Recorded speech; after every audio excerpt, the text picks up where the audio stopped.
My dear students, जैसा कि मैंने पहले आपको बताया था कि Nelson Mandela long walk to freedom जो चैप्टर आपका है, आपकी बुक फर्स्ट फ्लाइट का जो सेकंड चैप्टर है उसका फर्स्ट पार्ट का मैंने एक्सप्लेनेशन का वीडियो आपको दिया है। और यह जो है सो सेकंड पार्ट का वीडियो होने वाला है। सेकंड पार्ट दरअसल स्टोरी का जो ऑटोबायोग्राफी हम लोग पढ़ रहे हैं उसका है नहीं, लेकिन वीडियो के दृष्टिकोण से इसका फर्स्ट पार्ट और सेकंड पार्ट मैं नाम दे रहा हूँ, क्योंकि एक वीडियो में पूरे लेसन को, पूरे चैप्टर को कवर करना डिफ़िकल्ट था और वो बहुत लेंदी हो जाता, इसलिए मैंने इसको दो भागों में डिवाइड कर दिया है। तो चलिए आज हम लोग जो है सो सेकेंड पार्ट से पढ़ते हैं। और सेकेंड पार्ट जहाँ तक हमने पहले पढ़ा था, मुझे उम्मीद है कि आप उसको रिकॉल कर रहे होंगे। और उसको रिकॉल करने के बाद आप थोड़ा ध्यान में लाइए कि यहाँ जो हम लोग पढ़ने जा रहे हैं वो क्या होने वाला है हमारे लिए। तो उस आगे पढ़ने से पहले हमारे पास कुछ क्वेश्चंस भी हैं which I would not explain here, because the question and answer will be separately make available for all of you in my next videos। अगले वीडियोज़ में मैं इन सारी चीज़ों को देने वाला हूँ। तो I would continue the text further. जो टेक्स्ट है उसी को पहले हम लोग कंटिन्यू कर लेते हैं। और यहाँ देखिए क्या है, यहाँ से शुरू होता है a few moments letter. Nelson Mandela बात करते हैं जब वो शपथ ले लिया और शपथ लेने के बाद उन्होंने कुछ जो स्पीच दिया, एड्रेस किया अपने देश के जनता को और देख रही पूरी दुनिया को। उसके बाद वो कहते हैं कि few moments later we all lifted our eyes in awe as a spectacular array of South African jets, helicopters and troop carriers roared in perfect formation over the Union buildings. It was not only a display of pinpoint precision and military force but a demonstration of the military's loyalty to democracy, to a new government that had been freely and fairly elected। Nelson Mandela कहते हैं कि शपथ के बाद जब हम सभी ने अपनी दृष्टि को ऊपर उठाया तो ऊपर जो साउथ अफ्रीका के जेट्स थे, यानी अफ्रीकन जेट्स थे, हेलीकॉप्टर्स थे, और सेना का जो हेलीकॉप्टर्स थे वो गर्जना कर रहे थे। और वो एक फॉर्मेशन कर रहे थे। किस चीज़ की फॉर्मेशन कर रहे थे?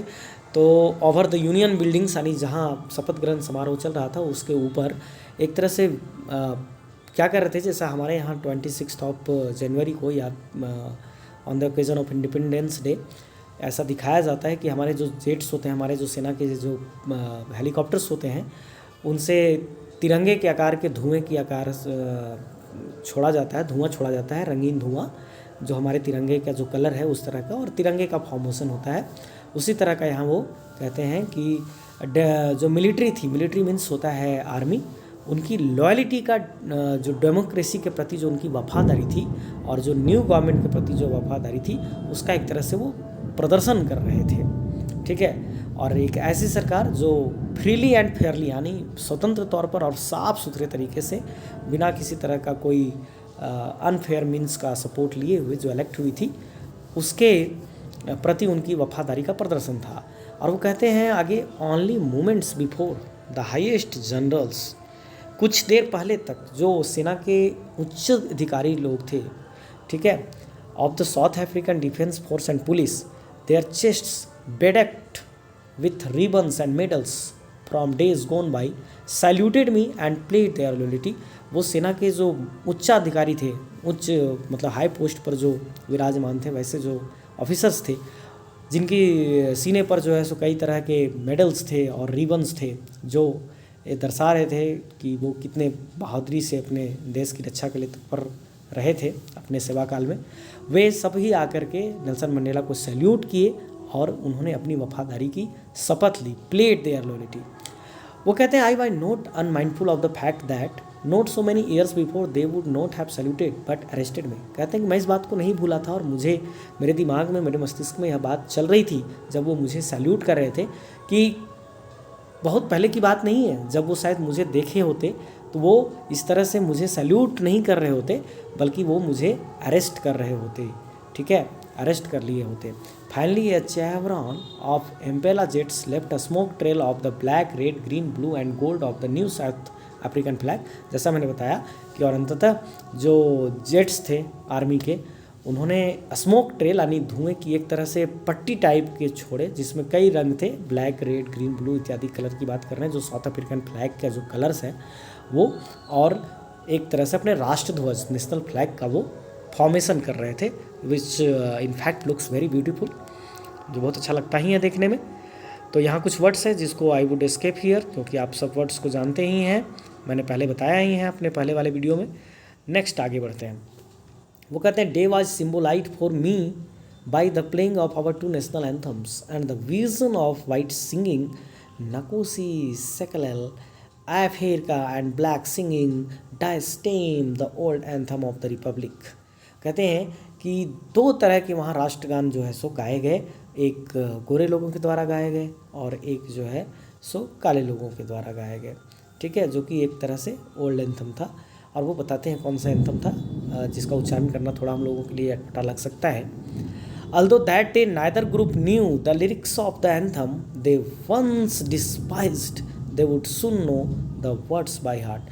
उस दिन उसमें से कोई भी समूह, चाहे वो पुराना वाला नेशनल एंथम गाने वाले हों या न्यू नेशनल एंथम जो हुआ था उसको गाने वाले ग्रुप हों, किसी को भी लिरिक्स यानी उसके संगीत का जो शब्द थे, जो राष्ट्रगान के शब्द थे, उसे कोई किसी को भी पता नहीं था, लेकिन वो फिर भी अपने हृदय से उसको दिल से गा रहे थे और उनको भी पता था और एक ऐसी इनमें इच्छा दिख रही थी कि वो शीघ्र ही उस राष्ट्रगान को सीख लेंगे, उसके शब्द को सीख लेंगे।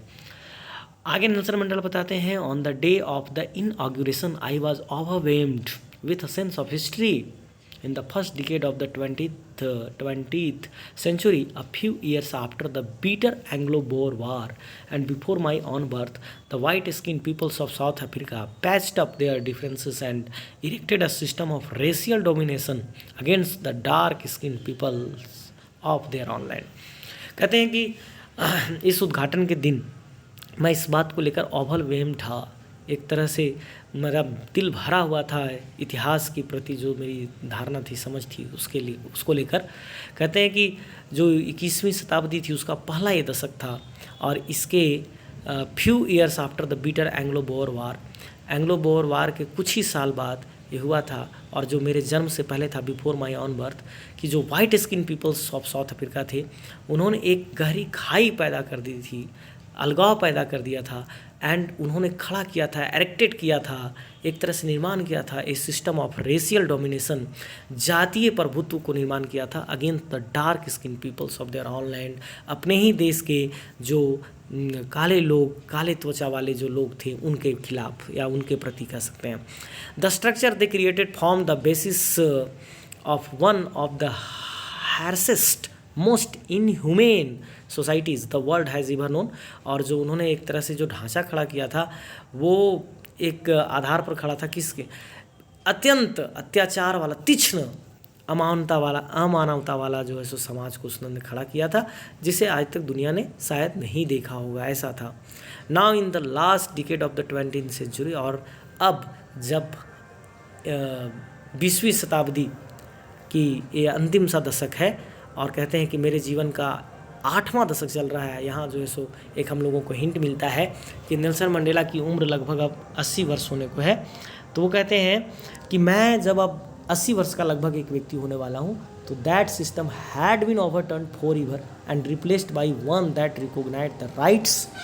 और तब वो कहते हैं कि इतने लंबे समय बाद यह जो प्रथा थी वो अब पूरी तरह से समाप्त हो गई है, हमेशा हमेशा के लिए समाप्त कर दी गई है, उसे हटा दिया गया है, और उसके जगह पर एक नई जो कि अधिकार है, the rights and the freedoms of all peoples, जिसमें सभी लोगों के अधिकार हैं, सभी लोगों की स्वतंत्रता है, बिना उनके कोई जो स्किन का कलर है, त्वचा का रंग है, यानी बिना कोई रंग के भेदभाव का उसे लाया गया है।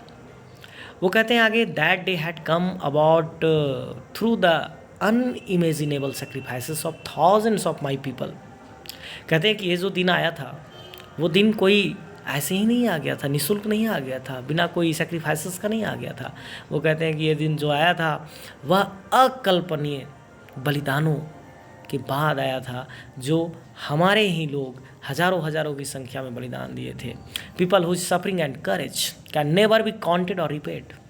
वैसे लोग जिनकी पीड़ा और जिनके हिम्मत को कभी लौटाया नहीं जा सकता और ना ही कभी उसको गिना जा सकता है या फिर ना ही कभी उसको उसकी तुलना की जा सकती है।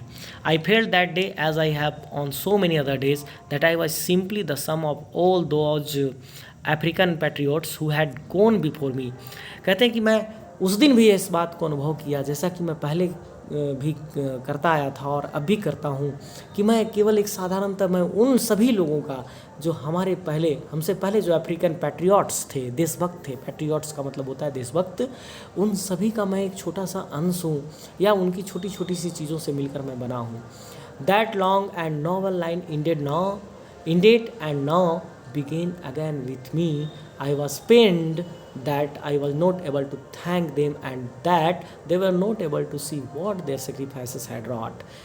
नेल्सन मंडेला यहाँ दर्द अपनी एक क्या करते हैं, व्यक्त करते हैं इस बात को लेकर के कि वो सारे पैट्रियट्स जिन्होंने जिस चीज़ के लिए अपनी जीवन का सारा सुख और सारी जो है सुविधा का त्याग कर दिया और जीवन तक को त्याग कर दिया, वो नहीं देख पा रहे हैं, वो इस चीज़ का गवाह नहीं बन पा रहे हैं कि आज उनकी बलिदान ने क्या इस देश को प्रदान किया है। आगे वो कहते हैं the policy of apartheid created a deep and lasting would in my country. कहते हैं कि जो रंग भेद की नीति थी उसने एक लंबे समय तक न मिटने वाली जख्म को मेरे देश को दिया था एंड माई पीपल और मेरे देश के लोगों को दिया था। All of us will spend many years, if not generations, recovering from that profound hurt. कहते हैं कि इस गहरे घाव से, इस गहरी चोट से निकलने में हमें बहुत सारे वर्ष लग जाएंगे। अगर कई पीढ़ियाँ मैं कहूँ कि ना लगेंगे, लेकिन कई वर्ष तो ज़रूर लग जाएंगे।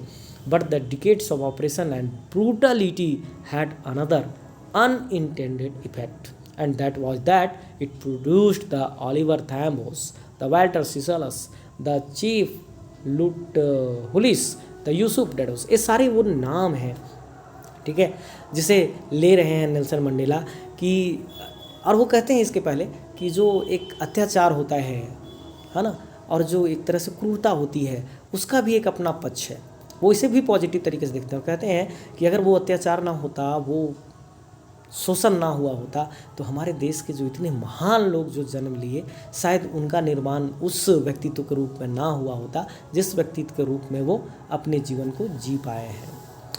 परहैप्स इट रिक्वायर्स, वो कहते हैं कि शायद इस तरह के लोग जिनका वो नाम लेते हैं उनके बारे में कहते हैं कि इस तरह के लोगों को बनने के लिए ज़रूरत होती है such depths of oppression to create such heights of character. इतने उच्च चरित्र के निर्माण के लिए उच्च स्तर की अत्याचार का भी आवश्यकता होता है। जैसे हमारे देश में गांधी जी यूं ही नहीं बन गए, उन्होंने उस अत्याचार को देखा और उस अत्याचार को जब वो सहते गए, गहरे अत्याचार और अपमान को, तब जाकर के उनका उस स्तर का व्यक्तित्व का निर्माण हो पाया।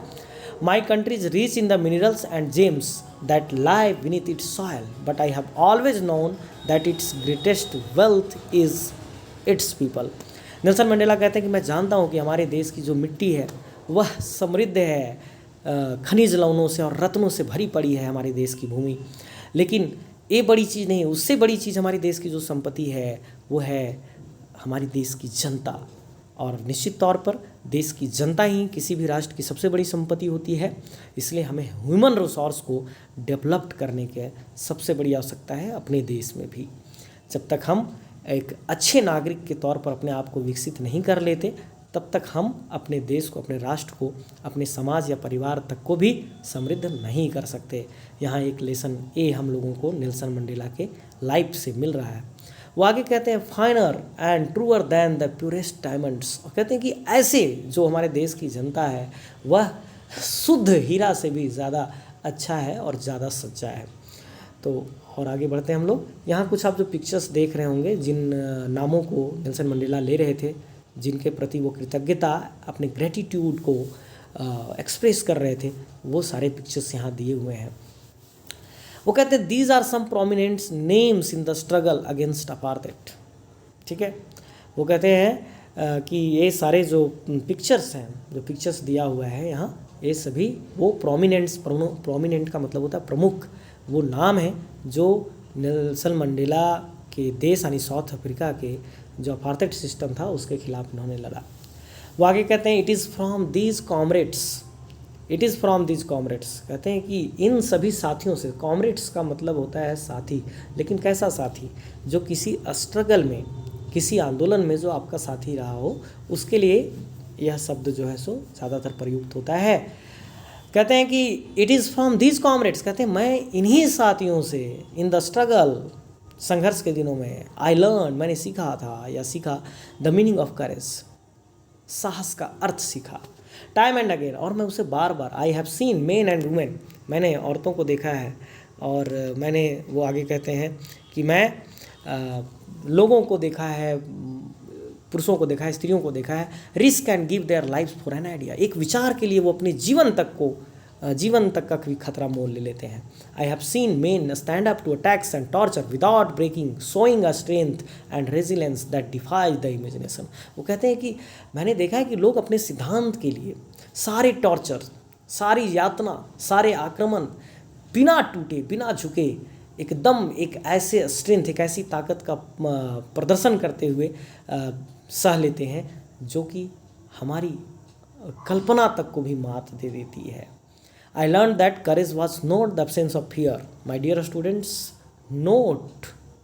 please note this sentence, because a very important question is to come after the lesson from this line.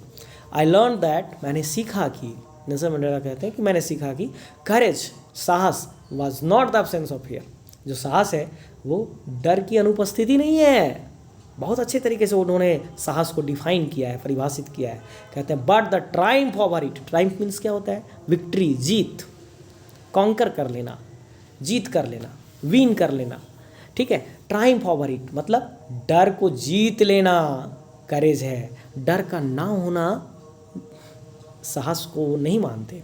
कहते हैं the brave man is not he who does not feel afraid, कहते हैं कि बहादुर वो व्यक्ति नहीं है जो डर ही अनुभव नहीं करता है, but he who conquers that fear, बल्कि वो जो डर तो अनुभव करता है लेकिन डर को जीत लेता है। अपने किसी नोबेल कॉज के कारण वो डर को भी जीत लेता है और डर से भी पार पा लेता है, तो करेज उसका नाम होता है, अकॉर्डिंग टू नेल्सन मंडेला। कहते हैं no one is born hating another person because of the colour of his skin और हिज बैकग्राउंड और हिज रिलीजन। कहते हैं कोई ऐसा जन्म नहीं लिया है, जन्म से ही कोई आदमी ऐसा नहीं हुआ है कि वह किसी की त्वचा के रंग के कारण या उसकी पृष्ठभूमि क्या है, वो किस तरह के परिवार से आता है या किस तरह के धर्म से आता है, वो इसके लिए किसी से नफरत करे। People must learn to hate and if they can learn to hate. कहते हैं कि लोग जन्म से ही नफरत करना नहीं जानते, वो सीखते हैं, उन्हें सीखना पड़ता है नफरत करना। और वो नेल्सन मंडेला कहते हैं कि अगर वो सीख सकते हैं नफरत करना, they can be taught to love, तो उन्हें प्यार करना भी सिखाया जा सकता है। For love comes more naturally to the human heart than its opposite, क्योंकि प्यार तो मानव हृदय में ज़्यादा स्वाभाविक तौर पर आता है नफरत की तुलना में। यहाँ अपोजिट का मतलब हो गया कि लव का अपोजिट क्या होता है, हैट्रेट। तो वो कहते हैं हैट्रेट की तुलना में जो लव है वह तो ज़्यादा स्वाभाविक तौर पर मनुष्य के हृदय में होता है। तो प्रेम करना मनुष्य को आसानी से, सरलता से सिखाया जा सकता है नफरत करने की तुलना में। लेकिन क्या है, आज तक पूरे मानवता के इतिहास में हमने प्रेम करने को नहीं सिखा पाया है। ये मानवता का एक तरह से, हमारा ह्यूमैनिटी का फेल्योर है, असफलता है कि आज तक हम लव करना नहीं सीखे हैं, नफ़रत करना सीखे हैं on the basis of so many things. चाहे वो हमारी कंट्रीज़ के बाउंड्रीज़ हों, चाहे हमारे अपने ही कंट्री के अंदर जो है सो कास्ट के बाउंड्रीज़ हों, जेंडर के बाउंड्रीज़ हों, ठीक है, वेल्थ का, बैकग्राउंड का बाउंड्रीज़ हो। धन भी बहुत हद तक होता है कि पृष्ठभूमि, गरीब लोगों के साथ अमीर लोगों का जो व्यवहार है वो भी देखते ही बनता है आए दिन। Even in the grimmest times in prison, Nelson Mandela आगे कहते हैं कि मेरे जेल का जो कि एक उदासी भरा क्षण हुआ करता था, जो दुख भरा क्षण हुआ करता था, ग्रीमेस्ट मतलब वही होता है, when my comrades and I were pushed to our limits. कहते हैं जब हमारे साथी और मैं एक दायरा तक सीमित कर दिए गए थे। I would see a glimmer, glimmer मतलब एक तरह से होती है चमक, जैसे कोई दिया चल रहा है तो उस दिए से जो लौ जलती है उसको ग्लीमर कर सकते हैं। ऑफ ह्यूमैनिटी, वो कहते हैं कि तब भी जब मैं जेल में था, मेरी एक सीमा तय थी, मात्र एक कमरे तक मैं सीमित था, फिर भी मैंने मानवता को मरते नहीं देखा। मैंने वहाँ भी मानवता की एक झलक देखी, in one of the guards, और वो किस में था, जो वहाँ एक सुरक्षा कर्मी था, गार्ड था, जेल का प्रहरी था, उसमें वो बताते हैं। Perhaps just for a second, शायद मैंने 1 सेकेंड के लिए ही देखा था, लेकिन कहते हैं कि बट इट वॉज इनफ, लेकिन वह पर्याप्त था मेरे लिए, टू रीएश्योर करने के लिए मुझे, एंड कीप मी गोइंग, और मुझे आगे बढ़ते रहने के लिए, कि मानवता पूरी तरह से मनुष्य के हृदय से समाप्त नहीं हुई है। ठीक है, man's goodness is a flame that can be hidden but never extinguished. कहते हैं कि मानवता की अच्छाई की जो आँच है, एक लहर है, वो कुछ देर तो दबाया जा सकता है, छिपाया जा सकता है, लेकिन कभी उसे बुझाया नहीं जा सकता है। एक्सटिंग्विश्ड का मतलब है बुझा देना। ठीक है, एक्सटिंग्विश्ड। चलिए तो आगे बढ़ते हैं। यहाँ भी वर्ड का मीनिंग दिया हुआ है आपका रेजिलेंस का। और फिर से हमारे पास ओरल कॉम्प्रिहेंशन चेक है, और जैसा मैंने बताया है कि इन सारे क्वेश्चंस को मैं नेक्स्ट वीडियो में कवर करने वाला हूँ।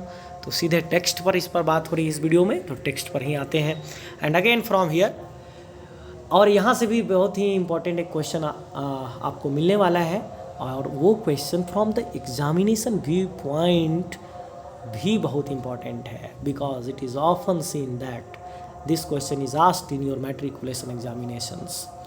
आगे वो नेल्सन मंडेला कहते हैं कि इन लाइफ, जीवन में, every man has twin obligations. Twin मतलब होता है 2, इन द नंबर ऑफ 2, मतलब संख्या में जब 2 हो, जिसको हम लोग जुड़वा कहते हैं। यानी नेल्सन मंडेला बताते हैं कि प्रत्येक व्यक्ति के जीवन में 2 ऑब्लिगेशंस हैं। ऑब्लिगेशंस मतलब कर्तव्य।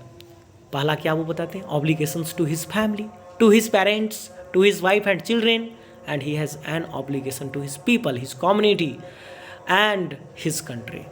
पहली जो वो कर्तव्य की बात करते हैं, वो कहते हैं कि वो अपने परिवार के प्रति, अपने माता पिता के प्रति, अपने पत्नी के प्रति, अपने बच्चों के प्रति है।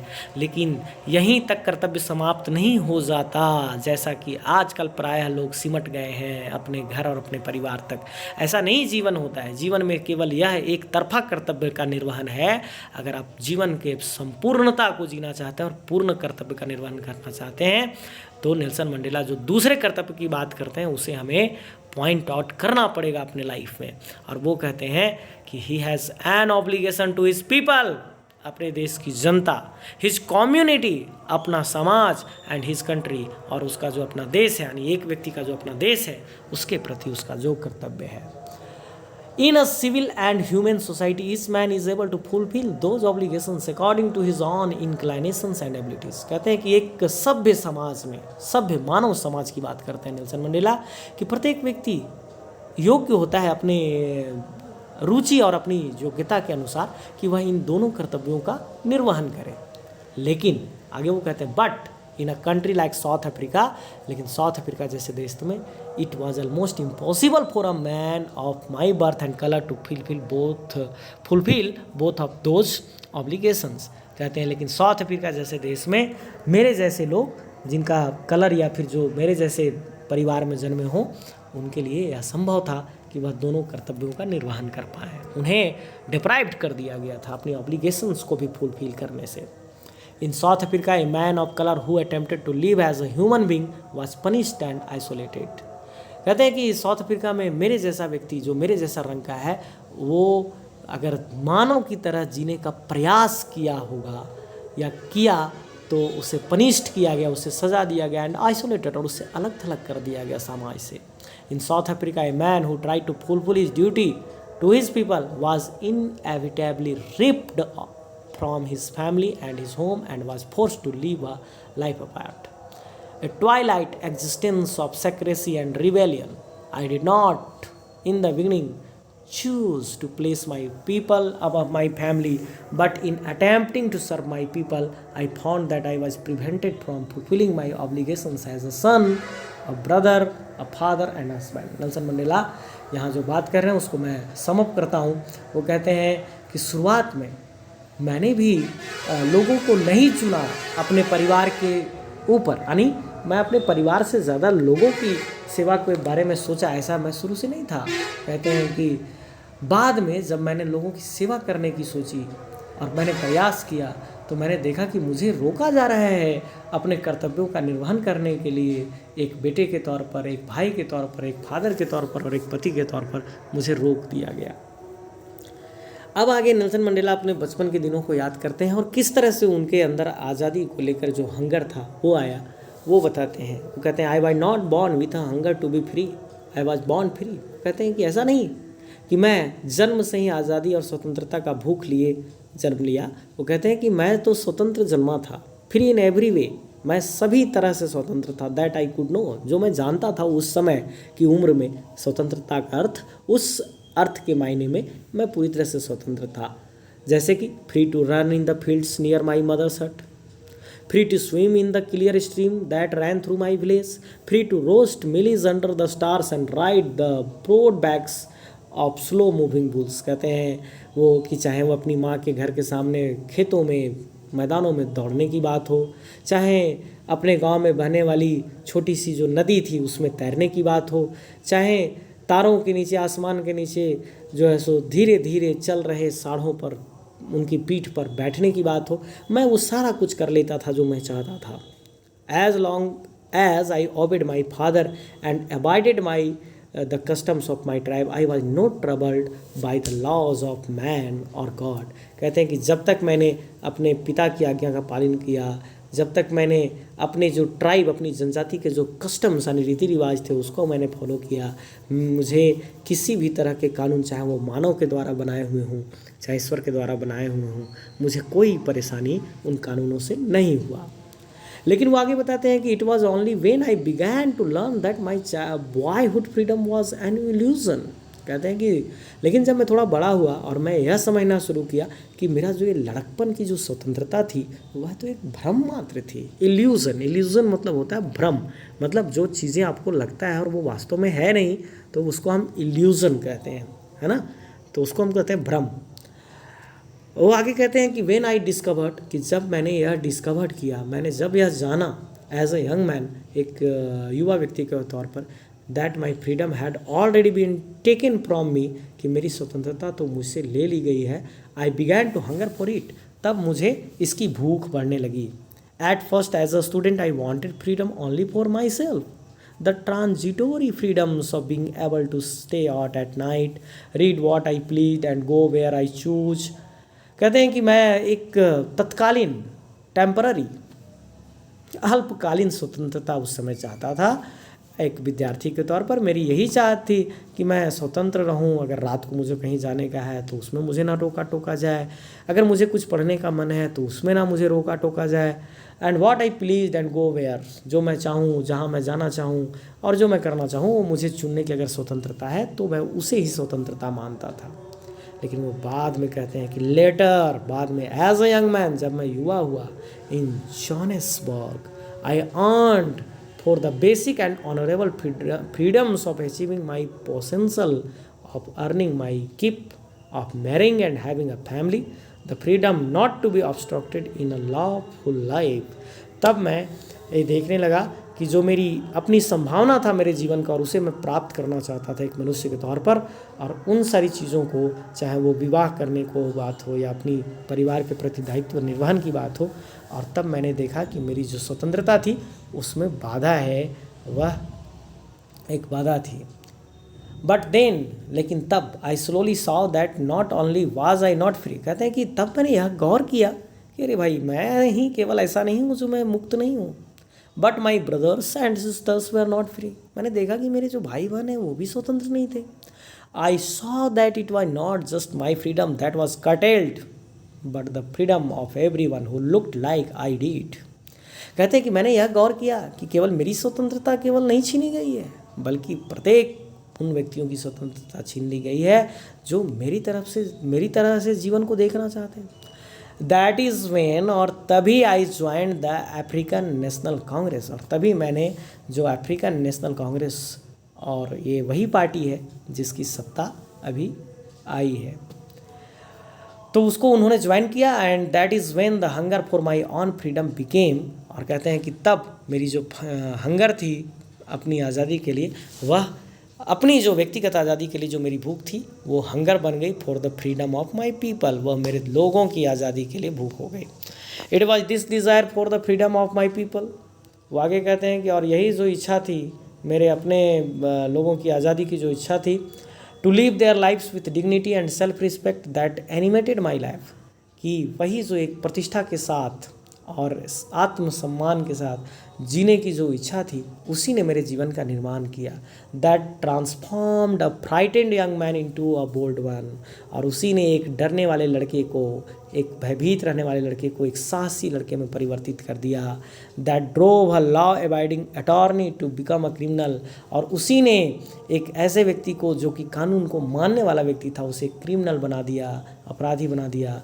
That turned a family loving husband into a man without a home, और उसी ने एक परिवार से प्यार करने वाले पति को एक ऐसे व्यक्ति में परिवर्तित कर दिया जो बिना घर का हो गया था। That forced a life loving man to a life live like a monk, और एक ऐसे व्यक्ति जो जीवन से प्रेम करता था, जो जीवन की सुख सुविधाओं में लगाव महसूस करता था, उसे एक सन्यासी के तौर पर बदल दिया। कहते हैं I am no more virtuous or self sacrificing than the next man, but I found that I could not even enjoy the poor and limited freedoms. कहते हैं कि मैं ऐसा नहीं कहूँगा कि मैं आत्म बलिदान करने वाला या अपने तौर पर उतना उच्च व्यक्ति हूँ जितने मेरे पहले वाले देशभक्त रहे हैं, बट लेकिन वो कहते हैं कि आई फाउंड दैट, लेकिन मैं यह पाता हूँ कि आई could not even enjoy the poor and limited freedoms, कि मैं तो छोटी मोटी स्वतंत्रता, और वो भी स्वतंत्रता मुझे जीने को और उसका भी आनंद लेने को कोई अधिकार नहीं था। I was allowed when I knew my people were not free, freedom is indivisible. Freedom, स्वतंत्रता जो है वो अलग नहीं किया जाने वाली चीज़ है। The chains on any one of my people were the chains on all of them. कहते हैं नेल्सन मंडेला कि अगर मेरे देश का कोई एक व्यक्ति भी चकड़ा हुआ है चेन्स में यानी हथकड़ियों में, तो वो हमारे देश के प्रत्येक व्यक्ति के लिए हथकड़ियों में जकड़ने जैसा है। The chains on all my people were the chains on me, और सारे लोगों के ऊपर जो हथकड़ियाँ थी, जो बंधन था, यहाँ चेन्स का मतलब हथकड़ियाँ ही केवल नहीं होगा, वो सारे बंधन की बातों से इसको सिम्बोलाइज करते हैं। और वो नेल्सन मंडेला कहते हैं कि वह एक हथकड़ी मेरे ऊपर भी थी ऐसा। और वो आगे कहते हैं कि आई न्यू, मैं जानता था, that the oppressor must be liberated just as surely as the oppressed, कि जो ऑपरेसर है यानी शोषण करने वाला जो व्यक्ति है, ऑपरेसर का मतलब वह व्यक्ति जो ऑपरेशन करता है यानी अत्याचार करता है, शोषण करता है, मस्ट बी लाइबरेटेड। लाइबरेट मतलब क्या? मुक्त किया जाना, उसे भी अवश्य मुक्त किया जाना चाहिए। Just as surely as the oppressed, ठीक उसी तरह से जैसे एक शोषित व्यक्ति को मुक्त करने की आवश्यकता है। A man who takes away another man's freedom, एक व्यक्ति जो दूसरे व्यक्ति की स्वतंत्रता ले लेता है, is a prisoner of hatred, वह तो स्वयं नफरत का कैदी बना हुआ है, वह स्वयं नफरत के घेरे में कैद है। He is locked behind the bars of prejudice and narrow mindedness, वह स्वयं पक्षपात और संकीर्ण सोच से घिरा है, उसमें वह कैद है। I am not truly free if I am taking away someone else's freedom। कहते हैं नेल्सन मंडेला कि अगर मैं सचमुच में स्वतंत्र हूँ तो मैं किसी दूसरे की आज़ादी छीन ही नहीं सकता, और अगर मैं किसी दूसरे की आज़ादी छीन रहा हूँ तो I am not truly free, तो मैं वास्तव में स्वतंत्र नहीं हूँ। Just as surely as I am not free when my freedom is taken from me, ठीक उसी तरह से मैं स्वतंत्र तब नहीं हूँ जब मेरी स्वतंत्रता ले ली गई हो। The oppressed and the oppressor alike are robbed of their humanity, जो शोषण करता है वो भी और जो शोषित है वो भी, दोनों ही एक तरह से ह्यूमैनिटी यानी मानवता का जो गुण है उससे दोनों वंचित रह जाते हैं। और इस तरह से नेल्सन मंडेला जो बताते हैं कि किस तरह का एक व्यक्ति का जीवन होना चाहिए अपने राष्ट्र के प्रति, अपने नागरिकों के प्रति, और इस तरह से यह चैप्टर समाप्त होता है। As far as the questions are concerned, I have assured you and I will surely keep my words that I will make you available the answers of the questions in my next video. Thank you for watching this, and if it is possible please subscribe and like it. Thank you very much.